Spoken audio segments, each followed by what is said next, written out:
Baik, siap belajar ya. Tema kita hari ini keluarga yang diberkati untuk memberkati. Itu tema dari para majelis Bapak Gembala. Saudara, ada nggak manusia hidup tidak rindu berkat? Ayo jawab. Ada nggak manusia hidup nggak rindu berkat? Tidak ada. Kata berkat itu sangat didambakan oleh semua orang di dunia. Tidak hanya orang Kristen, semua yang namanya manusia pasti rindu berkat. Betul? Nah, pernahkah saudara tahu kapan pertama kali muncul kata berkat dalam Alkitab? Ayo sekarang Bible quiz dulu. Yang bisa dapat jawab dapat hadiah, tapi beli sendiri ya. Kapan pertama kali Alkitab menulis kata diberkati atau berkat? Nggak boleh lihat Alkitab, nggak boleh lihat Google, nggak boleh lihat kamus. Kapan pertama kali? Oke, kelamaan lah saya jawab sendiri. Kejadian 1 ayat 28. Justru kata diberkati itu muncul di pernikahan. Ini luar biasa. Udah? Mana? Loh, Mas ada DR-nya di sini bukan dokteran. Pak Gembala ini kan. Iya. Udah? Kejadian 1. Nah, Tuhan memberkati mereka. Lalu Tuhan berfirman kepada mereka, beranak cuculah dan seterusnya. Nah, inilah kata berkat yang pertama kali muncul di Alkitab. Justru waktu pernikahan. Dengarkan keputusan dahsyat ini. Pertama saya belajar ayat itu begini. Kalau ada rekan-rekan gembala yang hadir di sini hari ini, saya percaya saudara setuju dengan apa yang saya rasakan sebagai seorang hamba Tuhan. Buat kami para hamba Tuhan, Ibu Pendeta nanti jawab kalau iya Ibu ya. Buat kami para hamba Tuhan, pelayanan yang paling berat itu kalau ngurusin rumah tangga berantakan. Itu bisa berhari-hari nggak selesai. Apalagi, maaf ini cuma guyon ya, jangan dimasukkan hati. Apalagi kalau keluarga itu waktu pesta nikah saya nggak diundang, waktu susah saya diundang. Itu rasanya. Maaf, coba maaf. Ya, kira-kira gitu Bu ya, Pendeta. Nah, satu kali saya bilang gini, Bapak, saya panggil itu Bapak. Kalau saya tidak menemukan jawaban dari Alkitab, apa sih sebetulnya sumber masalah keluarga itu apa? Beri saya satu ayat saja. Saya nggak mau banyak-banyak ayat. Saya ini orang praktis. Saya dengan Papa di surga, saya nggak mau bertele-tele. Maka itu kalau saya mengajar, maaf, saya cuma cerita ini karena Roh Kudus menolong. Saya kalau mengajar juga praktis. Saya berusaha mengeluarkan kalimat seringkas mungkin dan orang itu mengerti. Dan Roh Kudus luar biasa menolong itu.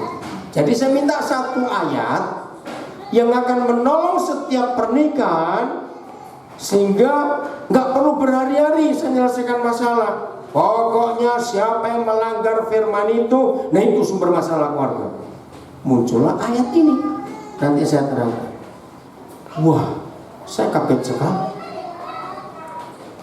Jadi diberkati atau tidak, itu semua dimulai di hari pertama pernikahan kita. Karena ini firman. Nah, sejak saat itu saya nggak pernah bertele-tele. Kalau melayani keluarga yang punya masalah, saya langsung tembak poinnya dengan ayat ini. Nanti saya terangkan apa artinya. Nah, bagian terakhir dari pelayanan saya keluarga waktu saya lupa tahun 80-an sudah lama itu, sejak hari itu sampai hari ini saya nggak pernah lagi makan waktu berhari-hari untuk menyelesaikan masalah keluarga. Langsung saya tembak pakai ayat ini. Dan semua jawabannya betul, termasuk keluarga pendeta yang punya masalah. Ini yang dilanggar. Nanti saya akan terangkan. Maka itu anak-anak muda, berbahagialah saudara sebagai anak-anak muda yang belum menikah dan mendengar firman ini.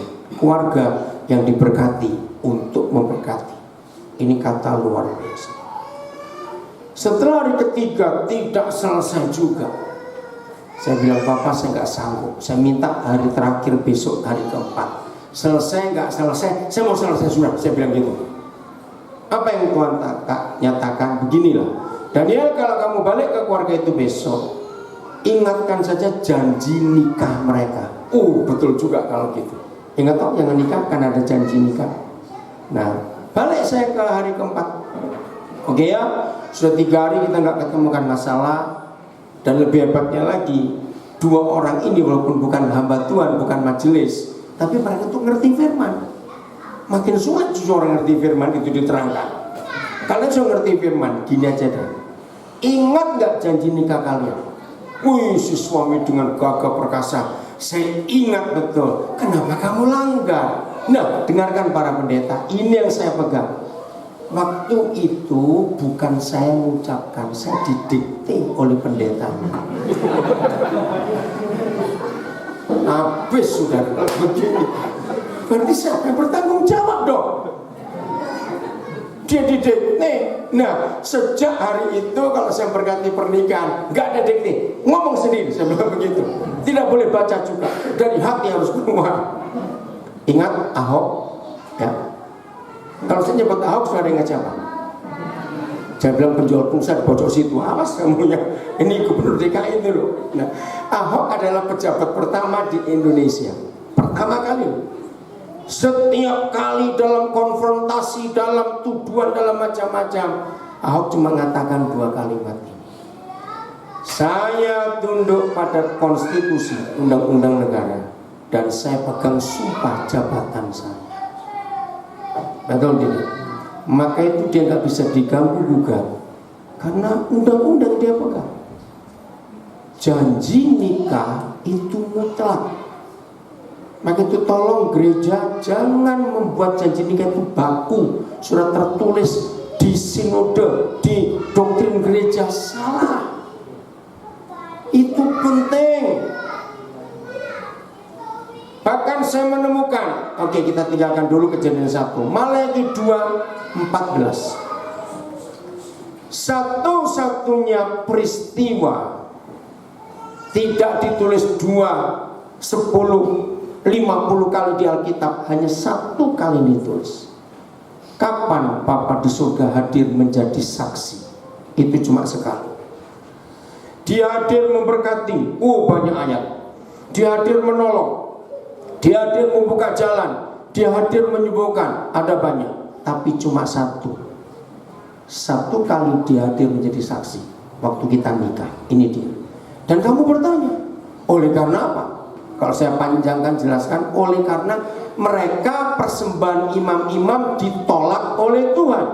Ini kitab Maleakhi. Maka itu mereka protes. Oleh karena apa persembahan kami tidak diterima? Beginilah jawabannya. Oleh sebab Yahweh, saya tambahkan kata ini, yang telah menjadi saksi antara engkau dan istri masa mudamu, yang kepadanya engkau telah tidak setia, padahal dialah teman sekutumu dan istri seperjanjian. Ibu bapak saudara-saudara, inilah literatur tertua di dunia. Mengapa sampai hari ini seluruh bangsa di dunia, mau bangsa Islam, mau negara komunis, negara demokrasi, negara apa saja, setiap pernikahan yang dicatat oleh negara ada saksi tidak? Jawab, ada saksi tidak? Ada. Dan inilah literatur tertuanya, bahwa setiap pernikahan itu harus ada saksi. Tapi yang mengagetkan kita adalah, di sini siapa yang jadi saksi pernikahan kita? Nggak main-main. Jadi tolong para majelis, para pendeta, di antara semua ritual pernikahan, masing-masing gereja punya ritual berbeda-beda. Tapi tolong catat yang satu ini. Di antara semua ritual perkawinan kudus, hanya satu yang paling kudus. Ketika kita berdua mengucapkan janji nikah kita, yang Maha Kudus hadir menjadi saksi. Saya kaget. Ini penting. Dan lihat tegurannya, aku yang hadir waktu kamu menikah. dan aku dengar janji nikahmu. Kenapa engkau sekarang tidak setia dengan istri masa mudamu? Jadi ini firman untuk siapa? Suami. Tolong ya, jangan kecepatan baca. Kalau cepat baca gini, oleh sebab Yahweh yang telah menjadi saksi antara engkau dan istri mudamu. Wah, celaka. Betul nggak? Celaka kalau istri mudamu. Enggak. Istri apa? Masa muda. Artinya cuma satu, jangan lupain. Luar biasa firman ini. Saudara, inilah fakta yang hebat. Menikah itu sekali seumur hidup. Tidak ada yang bisa mengganti. Siapa yang berapa minggu terakhir ini ngikuti di YouTube Aagim bersaksi dia bertobat kembali? Ada nggak yang? Ya, apa yang saudara lihat di YouTube? Ini kesaksian Aagim bertobat. Dia ngaku kesalahannya. Kaget semua. Nah, cari linknya tentang Aagim, itu bagus lah. Bahkan di situ dia mengatakan hati-hati dengan kekayaan. Dia jatuh karena dua hal, wanita dan harta. Hebat sekali. Padahal di hukum Islam kan boleh menikah lebih dari satu. Tapi faktanya semua wanita pun nggak mau dimadu. Nah, jadi hukum mereka nggak kuat. Hakim ini peristiwa besar untuk Indonesia. Nah, kita bersyukur untuk kerendahan hatinya mau mengakui kesalahan. Hebat bukan? Nah, maka itu kalau yang Islam aja mau bertobat, yang Kristen nafas nggak bertobat, baik mati suami-suami yang kurang ajar itu. Dengar baik-baik, karena menyakiti betul. Oke, jadi ngerti? Pernikahan itu penting dan janji nikah itu mutlak. Jadi janji nikah tidak boleh dihafal, tidak boleh dibaca, harus tulus keluar dari hati. Karena itu yang menentukan berkatakan turun atau tidak. Kita kembali ke Kejadian 1. Nah, sebelum saya mengetahui tentang diberkati, ayat 26 sekarang. Ayat ini yang saya cari. Kejadian 1:26. Ya. Kata berkat itu artinya apa? Oh, luar biasa artinya. Berfirmanlah Tuhan, baiklah. Saudara baca apa? Baiklah, cepat. Stop. Ini masalah. Baru 26 ayat dimulai di Alkitab sudah timbul masalah untuk mayoritas bangsa kita. Ngerti maksud saya? Loh, betul tidak? Apa itu? Belum ngerti tidak saya maksud? Ini masalah besar buat orang Islam. Karena kata kita dan dulu besar. Berarti Tuhan berapa dong kalau ada kata kita? Nah, ini masalah. Saya tidak pernah membantah kepada Tuhan, nggak mungkin Tuhan saya salah. Tapi kenapa kita? Justru gara-gara ini saya ketemu rahasia luar biasa. Oke, kita tinggalkan dulu kata kita buka kalimat ini. Baiklah kita menjadikan manusia menurut gambar dan rupa kita, supaya mereka bagaimana? Berkuasa atas seluruh alam semesta. Saya ringkas. Berikan kepada saya kata lain dari kata berkuasa. Ayo Jerry, Moses, kamu ada suara ada lagi? Anak-anak muda kemana? Amsal mana kok nggak kelihatan ini? Amsal dari gereja mana? Oh, belum datang. Dia dari gereja Metodis atau gereja mana? GPDI. Oh, Pak Ramadi juga nggak datang ini. Kemana ini Pak Ramadi? Ya. Tapi nanti datang Amsal. Belum tahu. Makanya kemarin dari anak muda saya nggak lihat.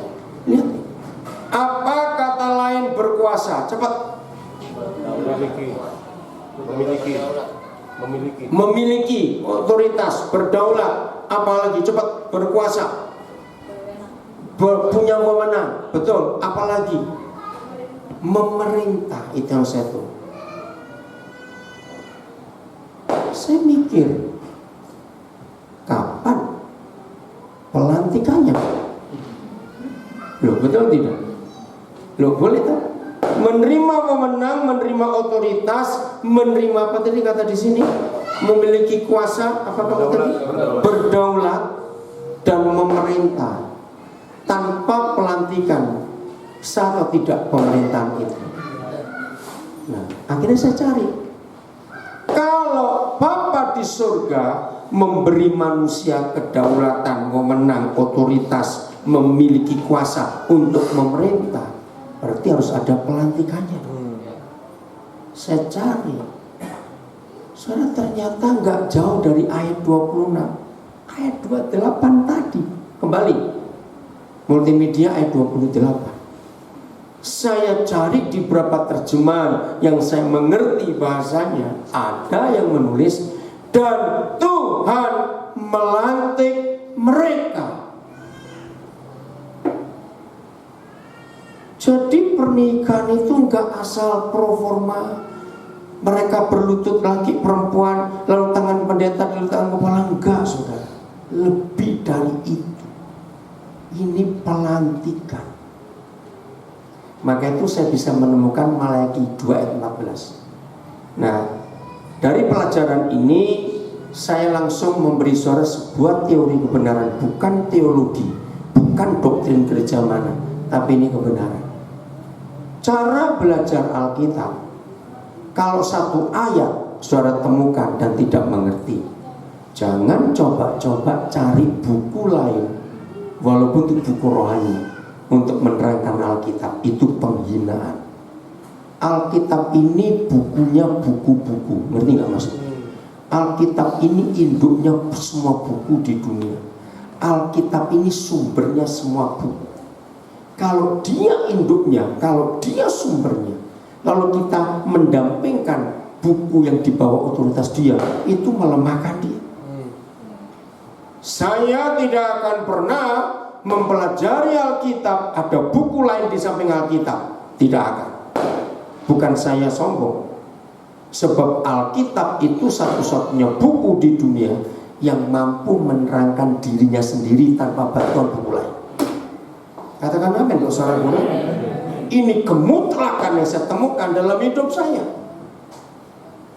Maka itu kalau saya ngajar, saudara tidak akan pernah dengar buku lain yang saya sebut kecuali Alkitab, karena saya menjaga kemurnian Alkitab. Kalau saya mendampingkan buku lain, oh saudara, buku ini yang saya baca begini, saya enggak, saya menghina otoritasnya. Boleh enggak konstitusi negara didampingkan dengan konstitusi negara lain? Enggak bisa. Nah, lihat tadi baru 3 ayat, saudara ketemu sambungan. Kalau saya urut, tadi saya bacakan Kejadian 1:28 dulu, baru Maleakhi, baru ayat 26 saya satu. Tapi begini urutannya. Kalau kita baca ayat 26, berarti ada otoritas yang diberikan, ada manusia, betul? Ada wewenang, ada kedaulatan, ada pemerintahan yang diberi. Nah, untuk mendapatkan wewenang, otoritas, pemerintahan perlu apa? Pelantikan. Pelantikannya ada di 28. Dan Tuhan melantik mereka, lalu berfirman. Nah, sama di negara mana saja, baik camat sampai presiden, kalau pelantikan ada saksinya tidak? Jawab. Ada. Nah, saksinya ada di Maleakhi 2:14. Ngerti tadi? Nah, itulah bukti bahwa Alkitab itu akan menerangkan dirinya sendiri, walaupun tempatnya beda-beda.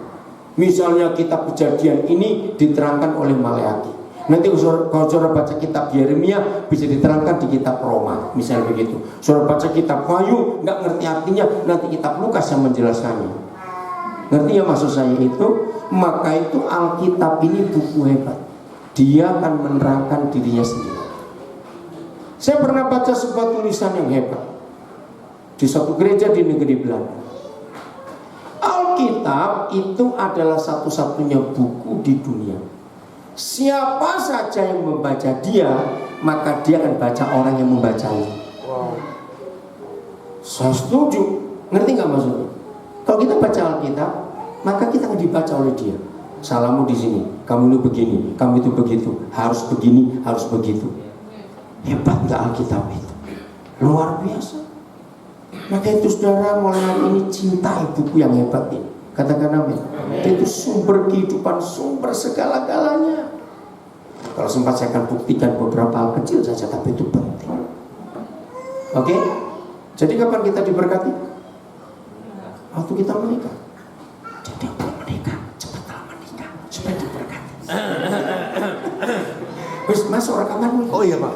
Oh iya. Mikir jauh-jauh saya. Saudara, jadi berkat itu ada waktu menikah. Apa kata lain berkat? Bukan kata lain. Pelantikan. Saya lupa. Maka itu nggak boleh macam-macam, nggak boleh main-main dalam pernikahan, karena itu pelantikan. Kita terima otoritas. Ini kebenaran yang luar biasa. Nah, apa yang terjadi? Maaf, apa yang terjadi pada sebuah peristiwa setelah pilkada selesai, penghitungan dimulai, dan KPU menetapkan pasangan nomor sekian menang mutlak sehingga nggak ada putaran kedua. Tiba-tiba sebelum pelantikan, pemenang pemilu ini langsung duduk di kantor pemerintahan, ngatur ini ngatur itu, belum pelantikan. Terjadi apa? Ayo cepat, terjadi apa? Ribut, kacau. Siapa yang ribut? Siapa yang membuat kekacauan? Cepat. Lawan tadi. Yang kalah lawannya nggak terima. Belum bisa nggak dua orang berkata, hei, sudah terbukti KPU menghitung kami ini menang mutlak. Cukup? Enggak. Saudara, inilah satu-satunya cara iblis merusak semua pernikahan. Belum dilantik sudah hubungan seks. Ini masalah besar. Kembali ayat 28 Kejadian 1. Bagi yang belum pernah mendengar firman ini dan saudara bersalah, Tuhan tidak menghukum. Ini kemutlakan surga. Masih ingat Yesus pernah berkata, kalau kamu belum dengar hukum disampaikan dan kamu melanggar, kamu tidak dihukum. Tapi setelah mendengar hukum dan melanggar akan dihukum. Maka itu dalam nama Yesus saya minta pada semua belum menikah, jangan ada seks sebelum pelantikan. Amen. Pasti ada kekacauan di rumah tangga. Siapa yang mengacau? Yang kalah. Siapa yang kalah? Iblis.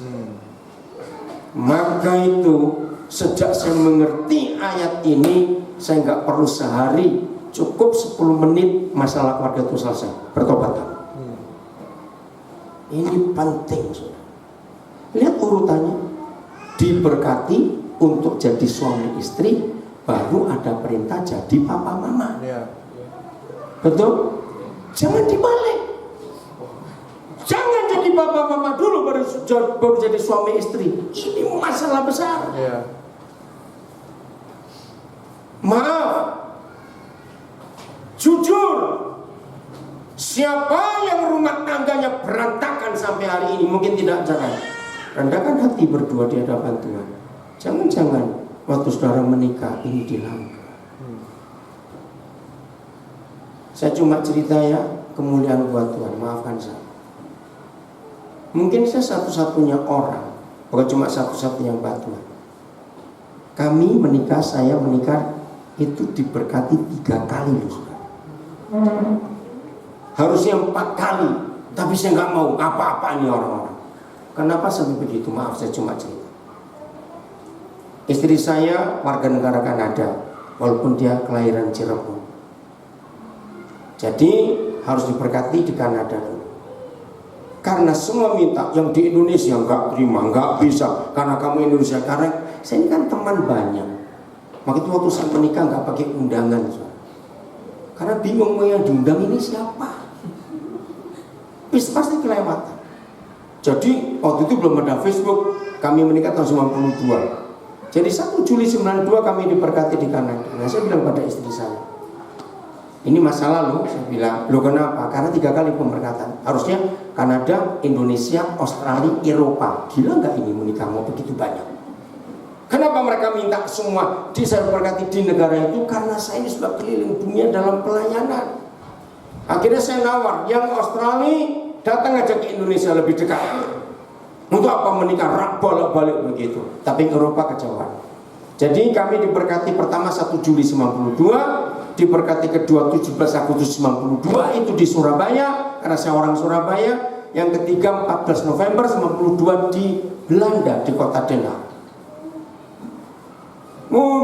Yang datang yang di Surabaya itu mungkin hampir 4.000 orang, saudara. Nggak pakai makan, tidak ada makan karena saya anti pesta. Pokoknya datang lihat memberkatan selesai. Nggak ada yang ngomel, nggak ada yang ngomel, nggak ada pesta. Keren bukan? 4.000 hampir 3.000 sudah pakai pesta. Wah, itu kalau pakai pesta mau berapa juta habisnya? Maaf ya, yang mau rencana pesta dengar pendapat saya.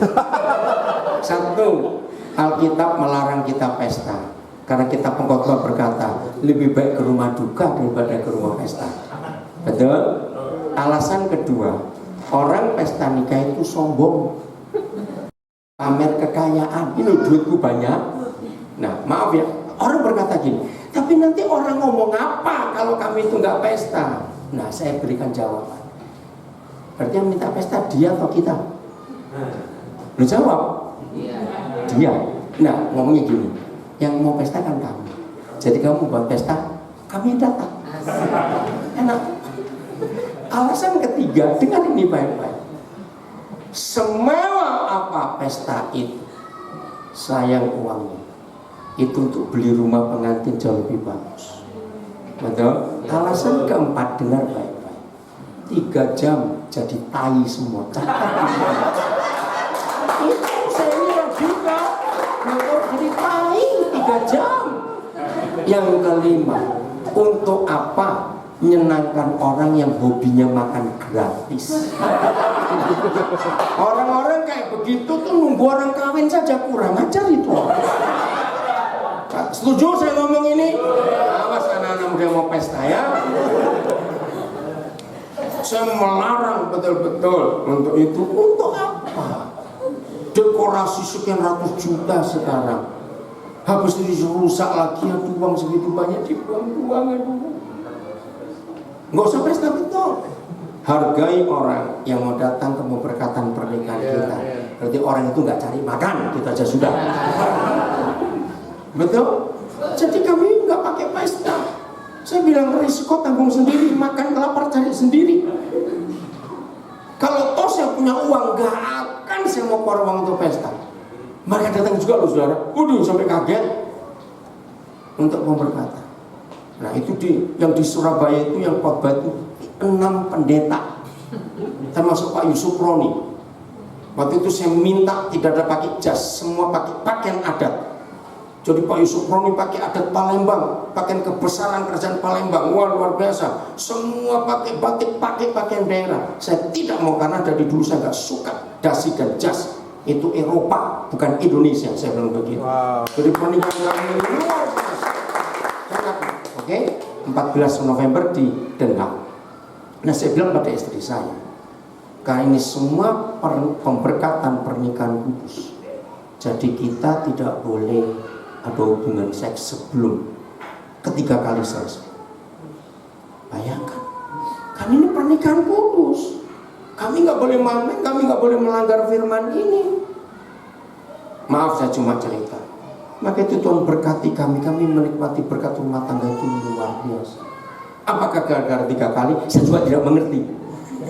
Pokoknya yang penting jangan melanggar. Amin. Ini anak saya Martin ini hebat. Dia menemukan justru setelah mendengar saya khotbah ini.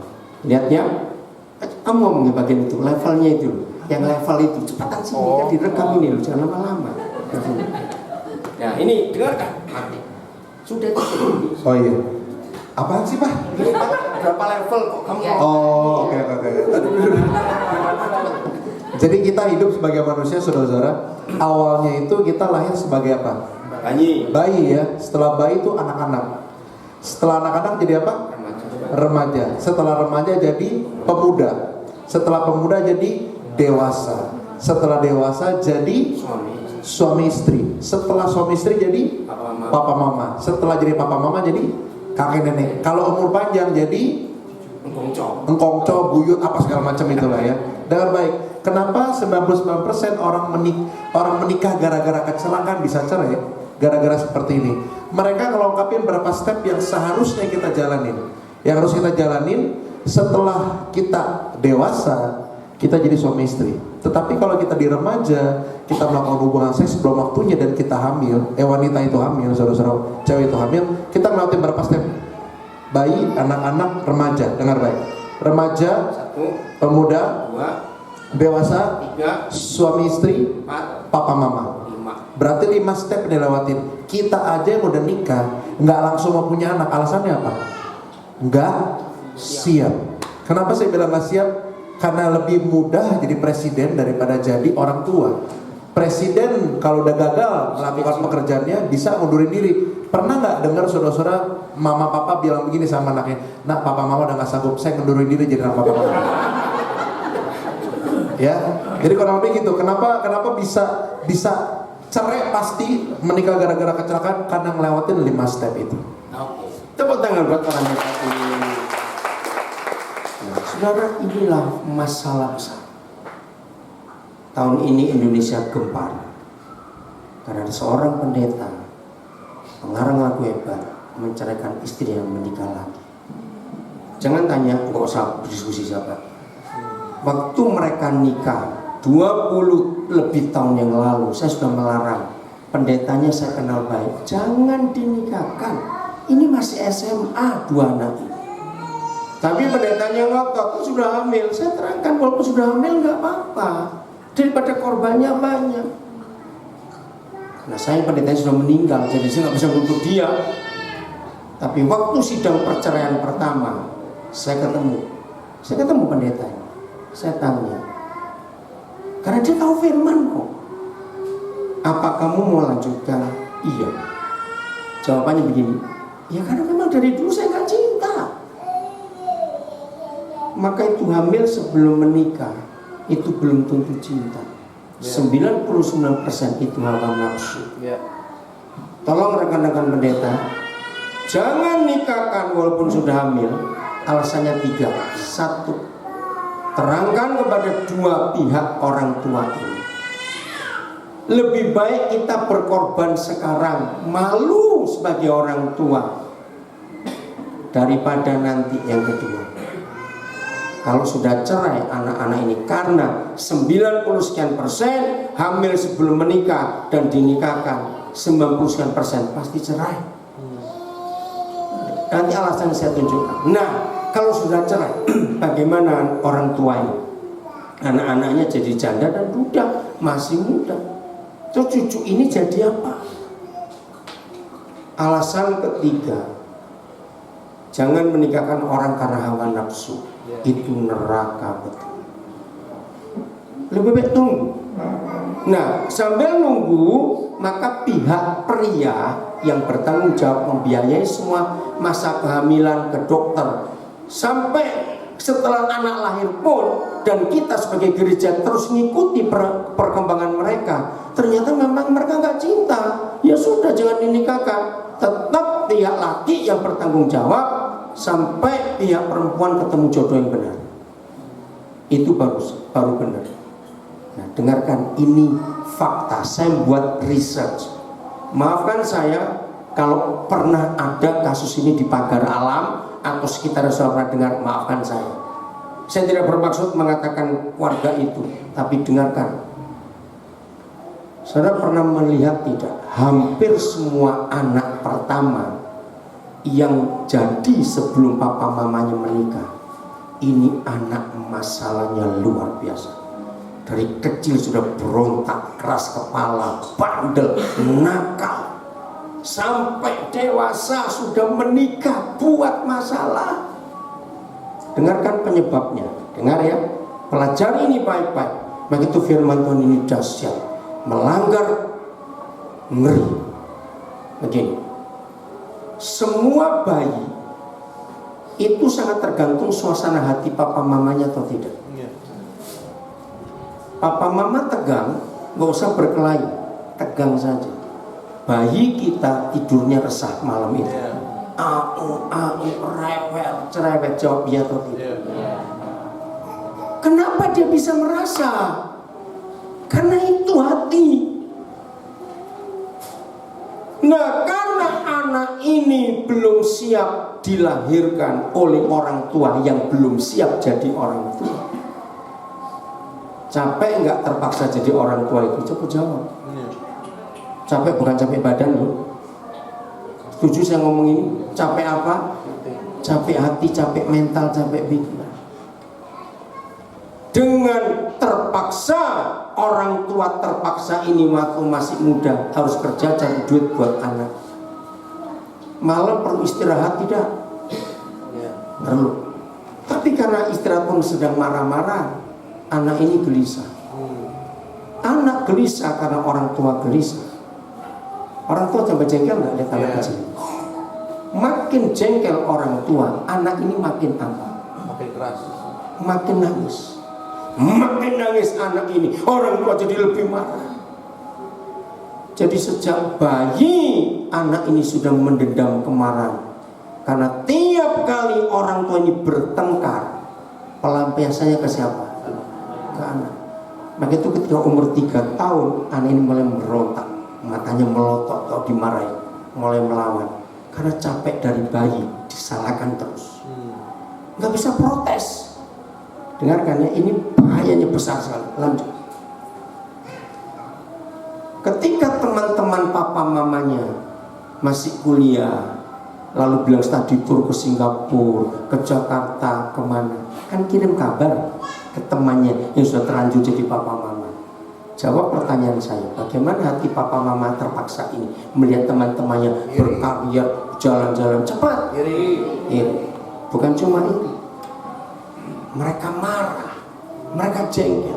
Siapa yang disalahkan? Anak. Pasti keluar gara-gara kamu. Kami tersiksa sekarang. Oh, saya tempelin kamu gara-gara gara-gara kamu dua bajingan itu. Makin marah orang tua ini melihat anak kecil ini yang jadi beban hidup. Makin apa? Anak ini makin berontak, makin sakit hati. Misalnya setelah anak pertama ini umur 3 tahun kurang lebihnya, puji Tuhan usahanya sukses, papa mamanya. Jadi suasana rumah tangga tenang. Hamil anak kedua, papa mama sudah siap. Percayalah, anak kedua jauh lebih manis, lebih baik daripada kakak. Timbul masalah baru. Kakak iri pada adiknya, karena pasti perlakuan papa mama beda dong. Anak ini ingat nggak? Anak pertama ini ingat nggak waktu dia masih kecil diperlakukan seperti apa? Jawab, ingat tidak? Ingat. Terus dia lihat papa mamanya memperlakukan adiknya kok beda dengan aku. Timbul apa? Cepat. Bukan cuma ini akan suka dipukuli adiknya. Kamu. Lalu orang tua akan berkata gini, kenapa kamu gak kayak adikmu? Jawab pertanyaan saya, ini anak pertama makin apa hatinya? Benci. Makin sakit, makin benci. Ini yang saya temukan selama saya hidup. Mengapa hampir semua anak pertama yang lahirkan, yang hamil sebelum papa mama menikah, jadi nakal, jadi berontak? Gak salah dia.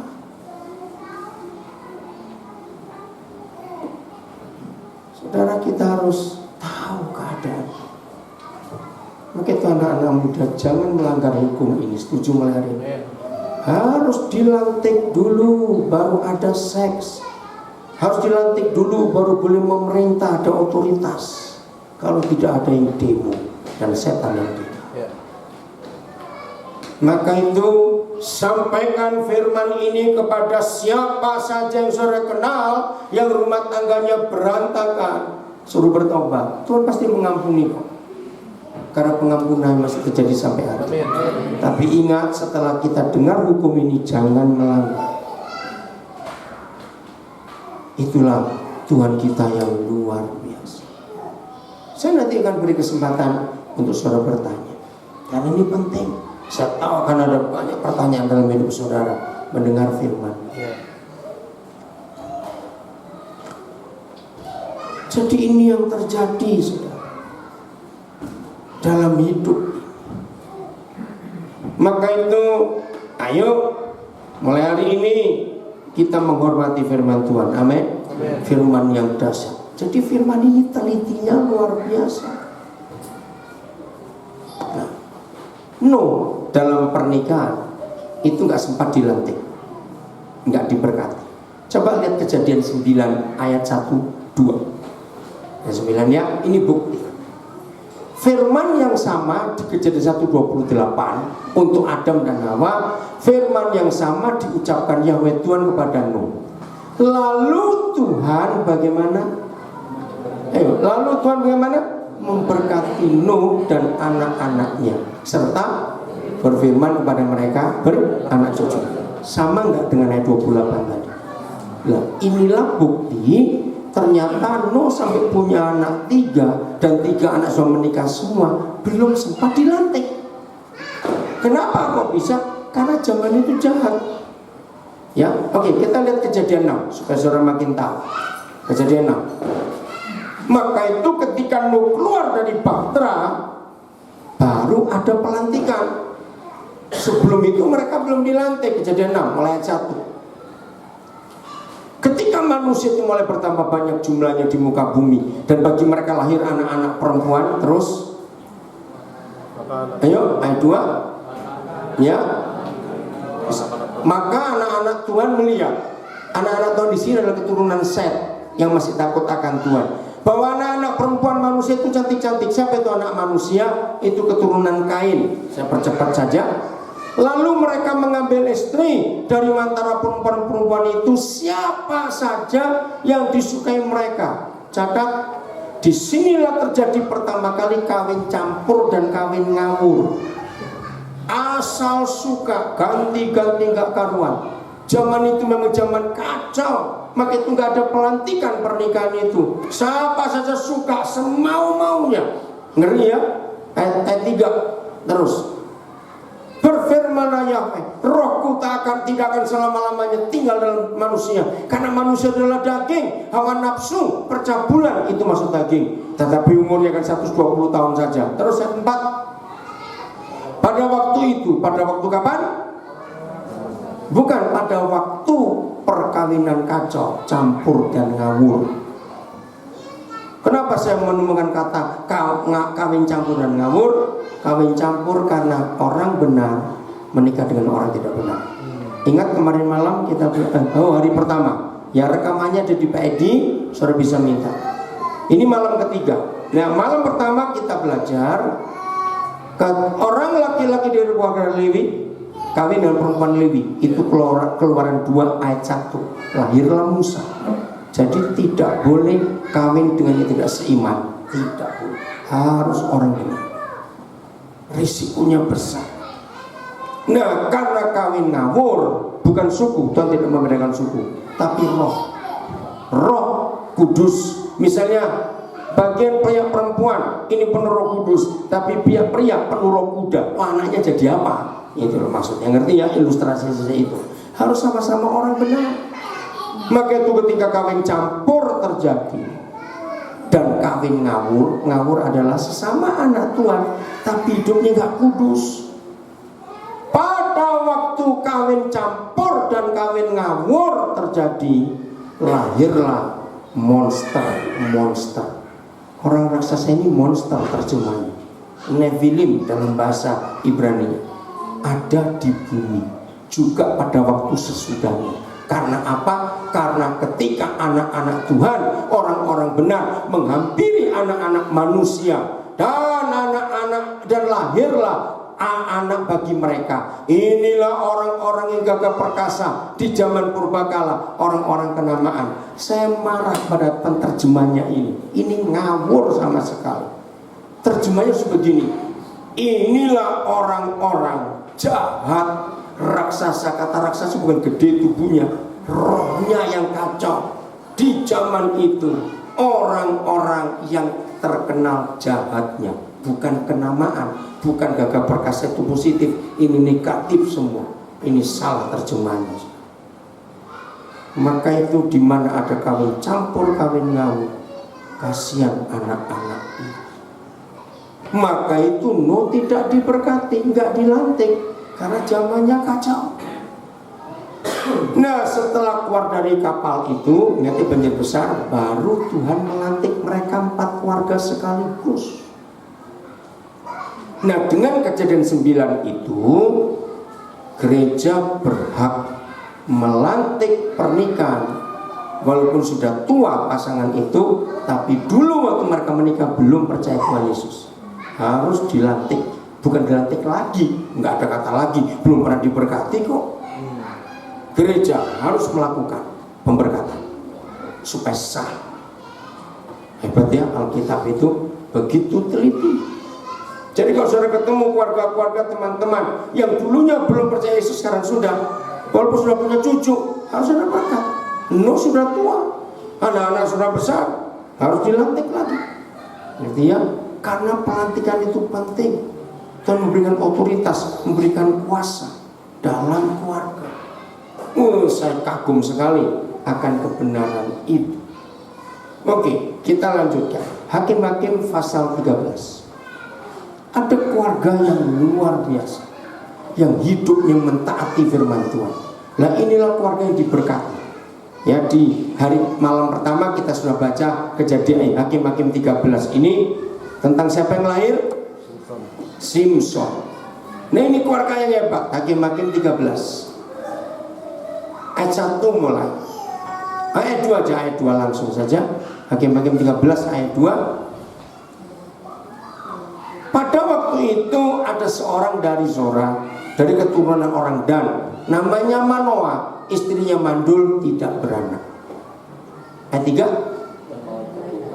Ayo, ayat 3. Dan malaikat Yahweh menampakkan diri kepada perempuan itu, istri Manoah, dan berfirman kepadanya demikian. Memang kau mandul, tidak beranak, tapi ini janji Simson lain. Saya akan percepat. Coba setelah malaikat ini ayat berapa? Ayat berapa itu? Saya berarti ayat berapa? Coba cek. 6 atau 5? 6. Oke, ayat 6. Apa yang terjadi pada perempuan ini, istri Manoah? Ini istri yang luar biasa. Inilah contoh keluarga diberkati. Ayat 6. Kemudian, ya, setelah ada berita dari malaikat bahwa dia akan mengandung, anaknya itu laki-laki, begini begitu, hebat perempuan istri ini.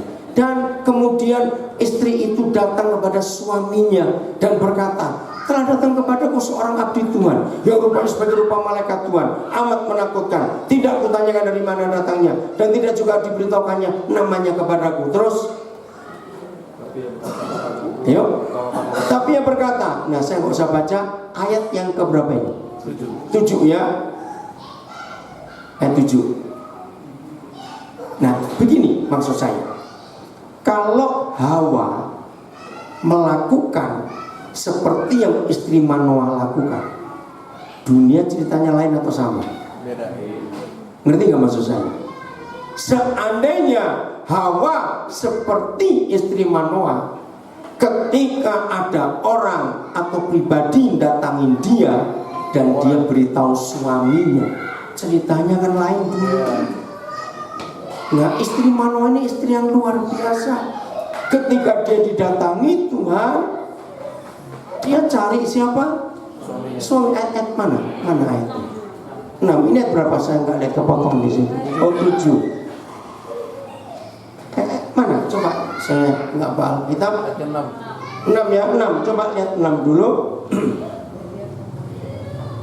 Kemudian perempuan itu datang kepada suaminya dan berkata begini begitu ya. Jadi istri lapor nggak pada suami? Lapor. Nah, para istri, kalau keluarga kita tetap diberkati, apa-apa berunding dengan kepala. Oh, nggak ada yang ngamen. Karena ingat, hari pertama kita belajar dalam satu pernikahan ada berapa otak? Satu. Kalau ada 2 otak namanya keluarga otak-otak. Jadi otaknya di mana? Kalau sudah menikah, jangan bilang otak di perut. Ih, kaget itu. Jadi tubuh tidak punya otak. Loh ya atau tidak? Ya. Jadi artinya istri itu nggak punya otak. Jangan. Sebab otaknya istri ada di mananya? Di kepalanya, di suaminya. Maka itu pengambil keputusan dalam keluarga adalah otak. Jangan lupa itu.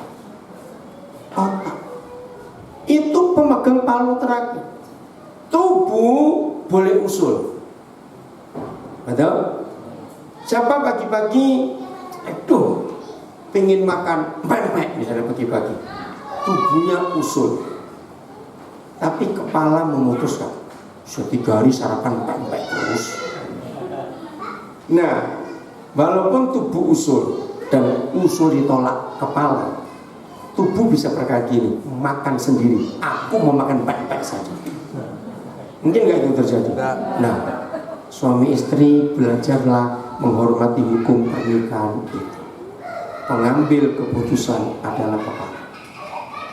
Ini berapa hari ini saya bicara pada anak-anak saya, tolong ya pria-pria yang mau menikah, maaf ini gadis-gadis, dari awal persiapan pernikahan, kalau calon istri sudah ngatur macam-macam, nggak menghormati calon suaminya, itu bahaya besar. Itu bahaya besar. Jangan berkata gini para pria, ya udah demi kamu, nggak bisa. Karena kalau dari awal menikah sudah nggak nurut, nanti menikah pun akhirnya suami takut istri, begitu jadinya. Diatur terus oleh istrinya. Serius saudara, jangan main-main. Justru dari awal pernikahan itu suami harus jadi kepala yang baik, jangan kepala pusing. Kalau suami sudah kepala pusing, keluarga jadi pusing. Ingat itu baik-baik. Ingat ya, ini firman luar biasa. Ayat 8. Ayat 8. Jadi istri cerita pada si suami. Lalu siapa? Manoah. Bukan, saya tahu ini Manoah. Suami itu yang saya maksud. Manoah. Soalnya nggak bisa buta huruf ya. Saya tahu itu Manoah. Lalu siapa? Suami. Mendengar penjelasan istri, suami bagaimana memohon kepada Yahweh.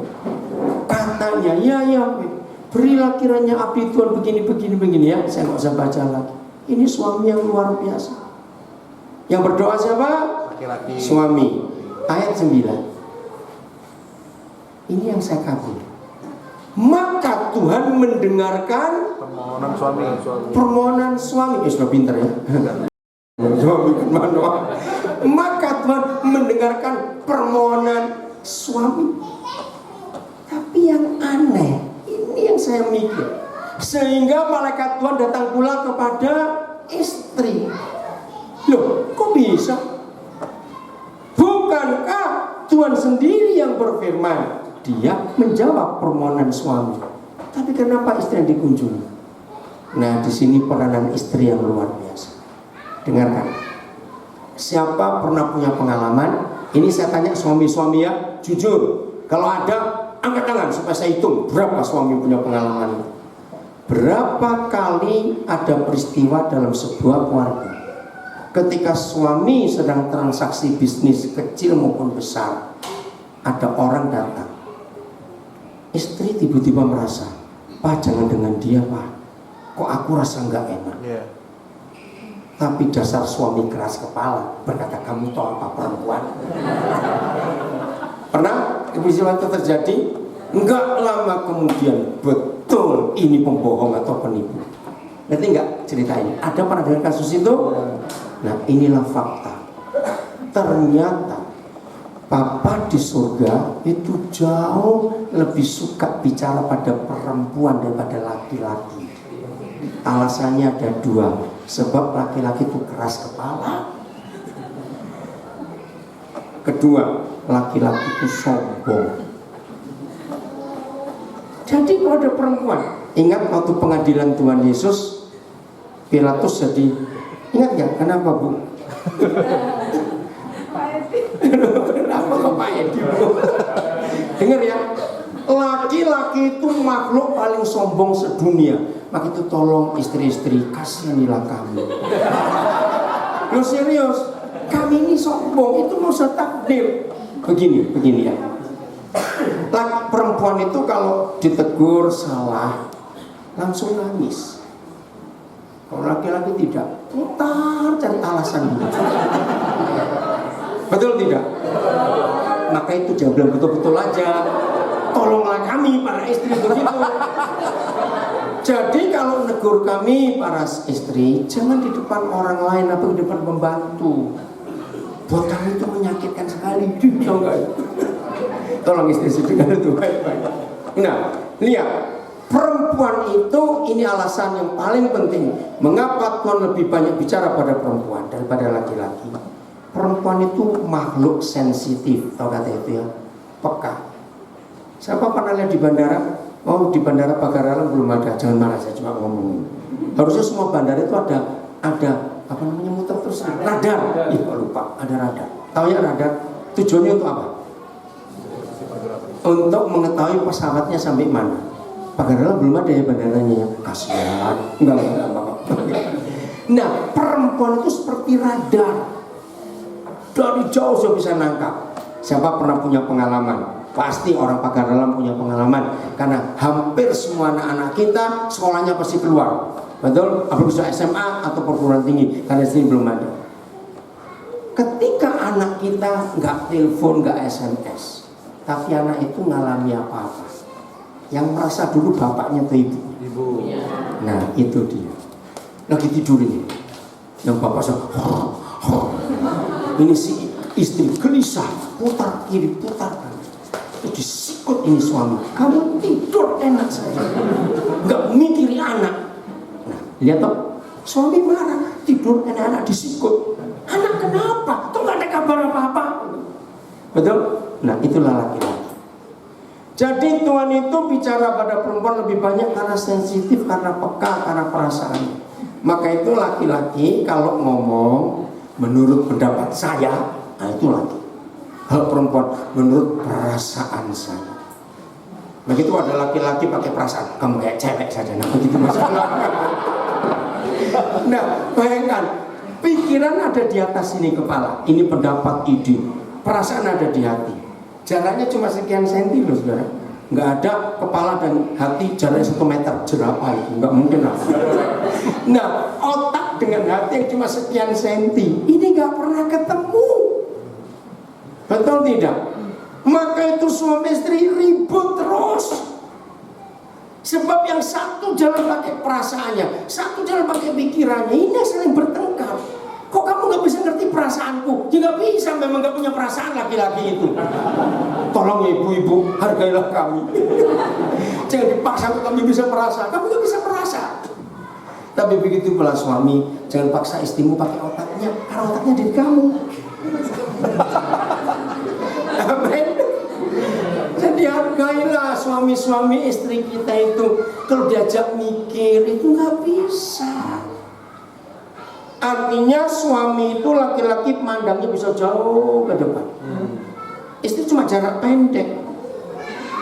Maka itu buat satu keluarga yang anak cuma 2, masih kecil-kecil lagi. Ini contoh ya. Beras tinggal 2 kilo. Buat istri ini masalah besar. Buat suami nggak apa-apa, toko masih buka. Nah itu dia. Maka itu sering ribut. Kira-kira betul tidak bisa menikah? Jawab.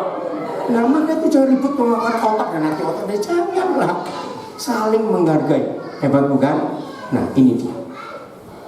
Ketika Pilatus mengadili Yesus, siapa yang datang? Masih ingat? Masih lupa siapa yang datang? Istrinya Pilatus. Ngomong apa? Jangan adili dia. Tadi malam aku mimpi itu orang benar. Tapi Pilatus keras kepala. Seandainya hari itu Pilatus mendengar suara istrinya, akan beda. Tapi para istri dengar baik-baik. Jangan merasa sombong kalau Tuhan lebih sering bicara kepada ibu-ibu. Ternyata bukan cuma Tuhan yang senang pakai perempuan, setan juga. Maka itu dengar pertanyaan saya.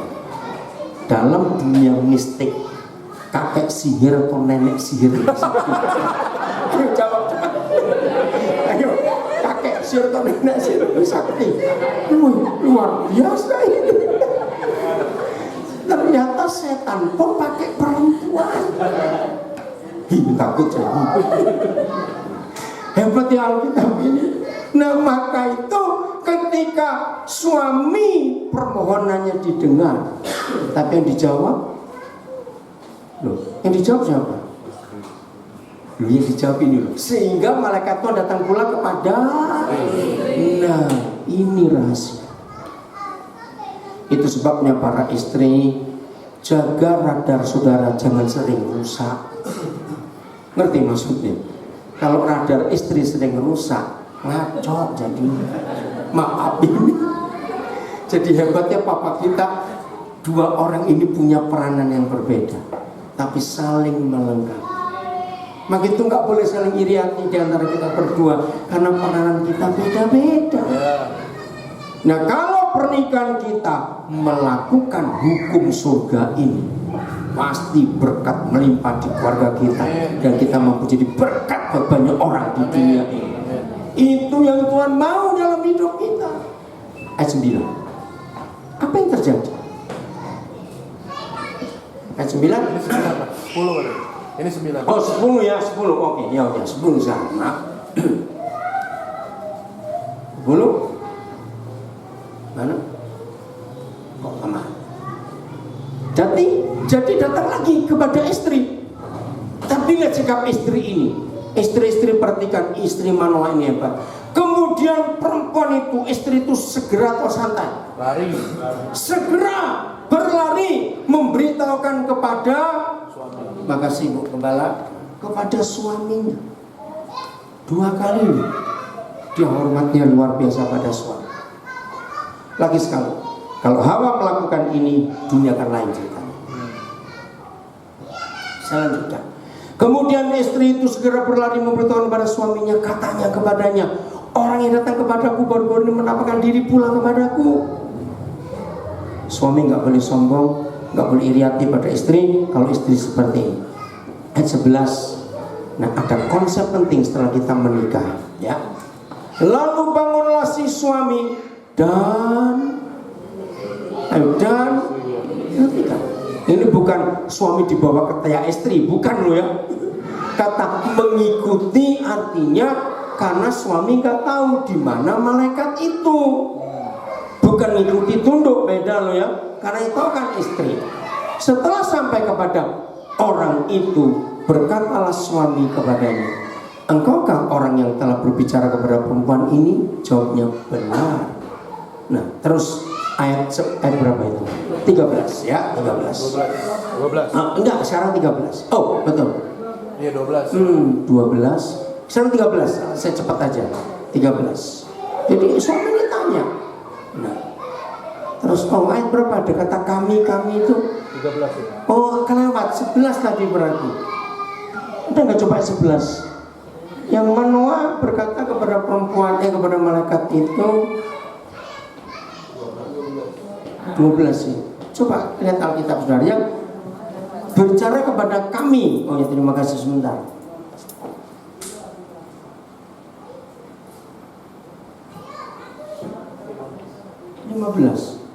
Oh bukan.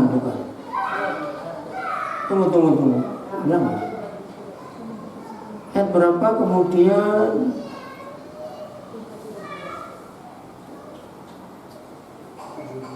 Apa yang harus kami lakukan?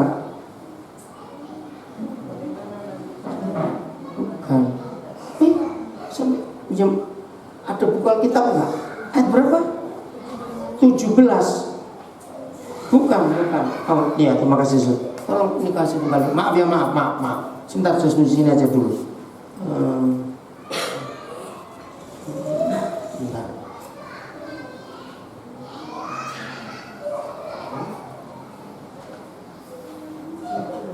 Oh ayat 8. Jauh sekali kelewat, maaf. Ayat 8. Tolong ayat 8. Kok bisa kelewatan? Tadi saya belum baca ayat 8 berarti. Maaf. Ayat 8 bagian 13. Nah, saya belum baca tadi ini, maaf. Ini udah dibaca tadi. Iya, enggak, saya belum baca sampai habis. Lalu Manoah memohon kepada Yahweh katanya, Ya, berilah kiranya abdi Tuhan yang kau utus itu datang pula kepada kami dan mengajar kami apa yang harus kami perbuat kepada anak yang akan lahir itu. Saudara, apa artinya? Begitu tegasnya mana? Setelah kita menikah, tidak boleh berkata saya. Harus kami. Amin. Kepala dengan tubuh harus kerjasama, tidak? Ya. Apa yang terjadi kalau tubuh dan kepala nggak bisa kerjasama? Cepat. Ayo. Kacau. Tahu namanya penyakit apa? Stroke. Bukan. Parkinson. Tahu Parkinson? Goyang sendiri, nggak mau nurut kepala, maunya sendiri. Banyak nggak keluarga Parkinson? Banyak. Alasannya ada dua. Satu, tubuhnya bandel, nggak mau tunduk pada kepala. Kedua, karena saraf kepalanya lagi rusak, gitu aja semua. Nggak tahu salah satunya gimana. Maka itu kerjasama ini luar biasa. Anak-anak kita akan berbahagia kalau melihat papa mamanya harmonis. Kerusakan pernikahan kita sehingga tidak diberkati. Saya menemukan cuma ada satu penyebab saja, bukan dua, bukan tiga. Jadi seharusnya kalau penyebab kerusakan pernikahan cuma satu, harusnya rumah tangga itu gampang diselesaikan masalahnya. Gampang, cuma satu. Tapi kenapa berlarut-larut? Ya ini masalahnya. Karena kita tidak mau mengikuti firman Tuhan. Ingat, setiap kali ada berkat di pernikahan keluarga kita dan ada kekacauan di pernikahan kita, dampak pertama pasti ke anak-anak. Setuju saya ngomongin? Ya. Kalau kita bahagia, kita diberkati, anak-anak kita bahagia. Kalau kita berantakan, anak-anak yang pertama kali jadi korban. Betul tidak? Maka itu jaga diri kita. Jangan kita merusak anak-anak kita. Kasihan mereka. Mereka itu nggak tahu apa-apa. Makin dalam saya mempelajari firman Tuhan, saya tuh makin kagum dengan Bapa di surga. Hukumnya ini luar biasa. Saya beri bukti satu lagi. Siapa masih ingat Mazmur 90? Itu satu-satunya Mazmur Musa. Umur kita berapa? Ayo, ingat. Coba buka Mazmur 90 ayat yang ke-12. 10 atau 12? 10. Umur kita berapa? 70. Kalau kuat 80. Nah, ini dengar ya, saya beri angka. Masih rupanya 70 tahun. Jika kami kuat 80 tahun. Dan kebanggaannya bersukaran. Nah, itu jangan pingin punya umur panjang, repotin sudah. Enggak ada yang ngamen. Betul ya? Umur itu nggak perlu angkanya berapa banyak, yang perlu dampak selama kita hidup ke orang lain bagaimana. Amin. Ya, belum lama saya baca kisah nyata. Ada satu keluarga pendeta pengen punya anak, 14 tahun mereka menikah baru bisa hamil. Begitu hamil ketahuan anak itu kembar. Senangnya luar biasa. Tapi kandungan bulan keempat ketahuan bayi yang satu ada masalah. Nah, dokter memutuskan harus digugurkan. Karena kalau tidak yang satu akan ikut mati. Tapi keluarga ini beriman enggak. Kalau toh mati biar Tuhan yang ambil. Akhirnya Tuhan luar biasa, lahir selamat. Tapi bayi yang satu ini memang lemah. Ada gangguan apa saya lupa istilahnya. Nah, begitu dokter bilang enggak ada umur panjang. Tapi ginjal bayi ini dan korneanya masih bagus. Nah, Amerika selalu punya apa istilahnya, donornya. Nah, sudah dicocokkan. Donornya ginjalnya bayi ini dan korneanya itu cocok untuk bayi yang sedang menunggu donor ginjal ini. Akhirnya 6 hari usianya dia meninggal. Tapi yang satu selamat. 2 jam setelah dia meninggal, ada 3 bayi yang tertolong. Wow. Ginjalnya dan korneanya. Maka dalam kisah itu ditulis, walaupun umur 6 hari, tapi berdampak menyelamatkan 3 jiwa. Wow. Nah, umur kita berapa? Kalau lupa lihat KTP masing-masing. Pertanyaannya, dampaknya apa sampai umur sekian ini? Kalau cuma kita makan tidur berak saja, maaf, Tuhan rugi ngidupin kita. Setuju saya ngomong ini? Lebih bebek pelihara sapi bisa dijual. Maaf, betul ya, saya kalau ngomong itu apa adanya. Nah, jadi kalau kita umur 70, dengarkan ini uraian saya. Ada cowok cewek menikah umur 25. Umur 26 anak pertama lahir. Saya cepat aja. Umur 27 anak kedua lahir. Umur 28 anak ketiga lahir. Cukup 3 saja. Waktu papa mama ini umur 35 tahun, berarti mereka menurut ayat ini sudah jalani hidup berapa persen? Ayo, 35 loh, 35 ini 70 cepat 50%. Anak pertamanya umur berapa? Waktu 35, umur papa mamanya. Enggak dong, itu kawin sebelum nikah. Kalau umur 10 gimana ya? 9 tahun. Umur 9 tahun. Dengar ya. Nah, dengarkan. Ternyata sampai umur 35 tahun ini papa mama bertengkar terus. Ini yang saya marah pada orang tua. Maaf ya, saya kalau ngomong kasar. Saya ingin ulangi riset saya yang malam pertama saya cerita dan tidak banyak yang hadir. Saudara, karena banyak penelitian saya tentang keluarga, tentang pernikahan, saya sering buat research, pakai angket, pakai pertanyaan. Nah, salah satu mengagetkan saya adalah, saya tanya anak-anak, jadi menurut kalian lebih baik punya papa tapi gak berfungsi, atau lebih baik lihat kuburan papa? Jawaban mereka 100% dari ratusan responden yang saya hubungi. Mereka berkata, lebih baik kami lihat kuburan papa. Hancur hati saya di sini. Daripada punya orang tua nggak berfungsi. Maka itu begini.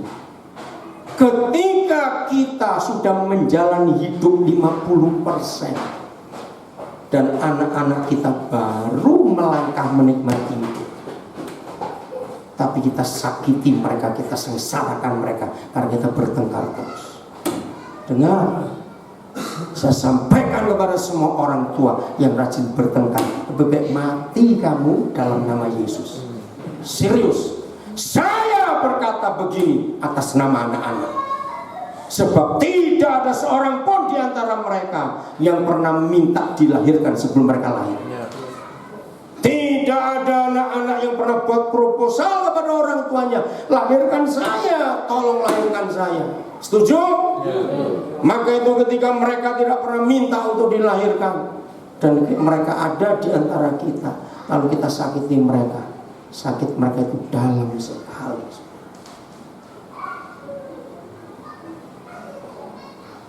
Jadi jangan sakiti anak-anak dengan keegoisan kita. Setuju saya ngomong ini?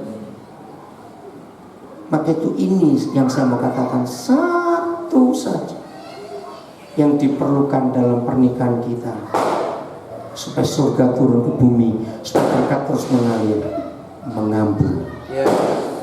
Catat, apa kuncinya? Mengampuni. Siapa yang kita harus ampuni? Pasangan kita. Selama kita hidup dalam pernikahan dan tetap punya persediaan pengampunan yang lebih dari cukup, maka rumah tangga kita surga di bumi. Amin. Mengampuni. Malaki 2:16. Mudah-mudahan ayat terakhir. Mudah-mudahan. Kan masih lebaran atau masih libur, gak usah takut. Besok masih tutup toh? Pasar sudah buka belum besok? Sudah belum? Tutuplah sekali-sekali, jangan cari duit terus. Masa gak capek? Aduh. Libur lah sekali-sekali, tidak apa. Kantor saya masih tutup kok. Oke? Sebab aku apa? Baca. Membenci perceraian, firman Yahweh Tuhan. Dengar. Dari 5 juta lebih judul buku di dunia, lebih loh saudara, bukan 5 juta buku, 5 juta judul. Hanya Alkitab satu-satunya buku yang ada pernyataan aku membenci perceraian. Dengar, tegas Tuhan kita. Kenapa dia benci perceraian? Sebab perceraian bukan solusi dalam masalah rumah tangga kita. Ya. Kalau toh kita nggak suka dengan pasangan kita, sekarang kita ceraikan dan kita menikah lagi, tetap akan ketemu masalah yang sama. Ingat dari pertama saya berkata, satu-satunya pernikahan kalau ingin aman nggak ada pertengkaran, menikahlah dengan maya. Katakan amin. Itu Alkitab yang memberitahu. Hebat. Maka itu kalau kita cerai, kita akan ketemu masalah yang sama, cuma namanya beda. Yang pertama menikah dengan Melan, kedua dengan Kuilan gitu. Tapi orangnya sama, masalahnya sama. Ngerti maksudnya? Maka itu jangan ada perceraian, nggak ada gunanya. Oke, saya akan akhiri dengan konsep ini. Siapa yang pernah mendengar kata biadab? Itu kata jelek atau bagus? Jelek banget. Betul? Banget jelek. Ada yang suka dikatakan biadab kamu. Betul? Tapi seringkali kita biadab. Loh, dalam hal apa? Ternyata begini arti kata biadab yang saya temukan dalam kamus. Saya kaget. Biadab itu begini. Kalau dirinya sendiri sadar pernah salah, bisa salah, akan salah, tapi menuntut orang di sampingnya untuk nggak bisa salah, nah itu biadab. Sering nggak kita biadab dalam pernikahan kita?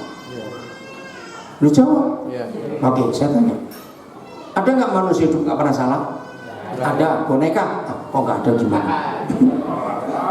Loh, ya kan orang kan toh. Oke. Jadi nggak ada yang pernah saya gimana? Jadi semua kita pernah salah, bukan? Nah ini dia. Kemarin kita pernah salah nggak? Pernah. Salah, sering kok pernah enak saja. Betul? Hari ini bisa salah nggak? Bisa. Misalnya ada orang, ini Kristen, betul-betul Kristen. Pagi-pagi bangun doa, Tuhan, tolong saya.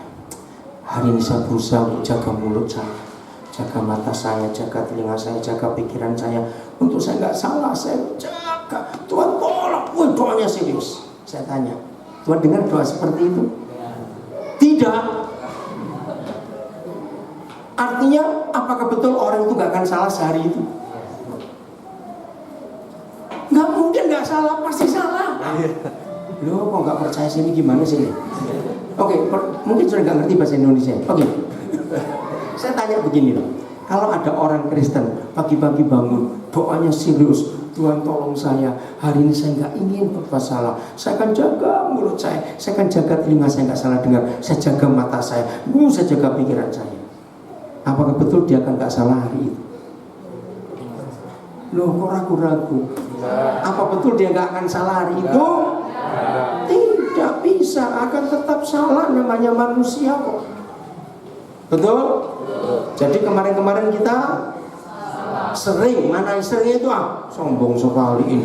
Kemarin-kemarin kita itu marah namanya. Enak aja ini.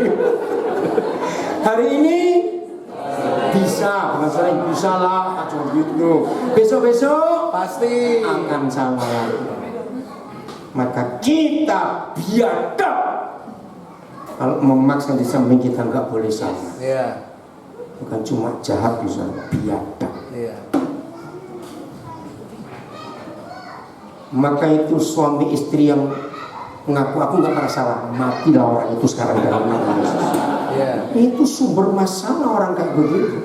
Mana bisa nggak ada masalah? Mana bisa nggak pernah salah dalam hidup? Setuju? Iya.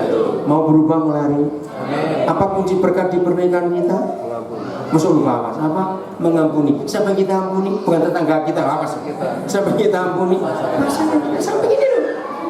Yang bisa nyakiti kita yang paling dekat dengan kita. Iya. Tapi kita pun sering menyakiti dia. Maka itu saling mengampuni. Surga turun ke bumi. Maka keluarga kita diberkati, kita memberkati keluarga lain. Tuhan memberkati kita.